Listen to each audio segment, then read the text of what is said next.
And my final point is that the security of the church has been won by the victory of Jesus on the cross. The security of the church has been won by the victory of Jesus on the cross. Actually, let me just back up for 1 minute and say something concerning the unity of the family of God and of our citizenship and of our fitting together as stones in the body.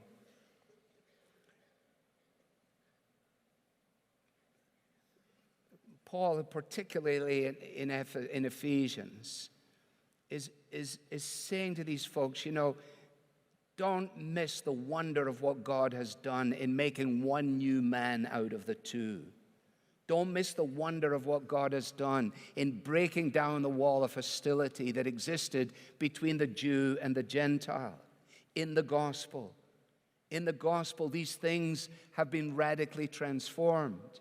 And in the gospel and in the church, the things that divide men and women from one another, that still exist within the framework of the social context of our day, are not to be the things that are the basis of division amongst those who are in Christ. So neither race, nor class, nor education, nor status, the things that usually we subdivide on, are completely subsumed under the reality of a new family membership, a new citizenship, and being put together as a stone. And it is this dimension which creates a phenomenal opportunity in our broken and fractured world. Think about all of the attempts of humanity without God to create unity. All throughout history of the trying again and again, if we could get these people together, if they could this, if they could that, then it doesn't work. Marginal, little progress, but by and large, disintegration. Think about the attempts that has been represented largely by ecumenicity in trying to create union amongst God's people minus the gospel. Or think about how tempted some of us are to try on the basis of fear, the basis of desiring to be tolerant, the desire to make sure that no one is upset, to try and create a unity that is not the unity that Jesus creates.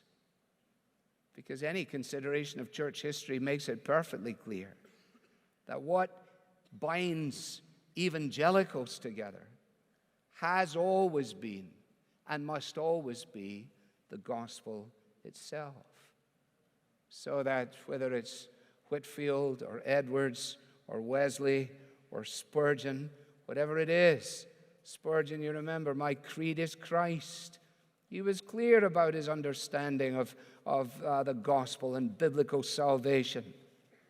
But he was quite magnanimous, What kind of Baptist is it that dies and gives his congregation to an American Presbyterian minister? One special kind of Baptist, I suggest to you. What kind of man is it who holds such deeply held foundational beliefs and is happy to invite William Booth of the Salvation Army to address his students? Why does he do this?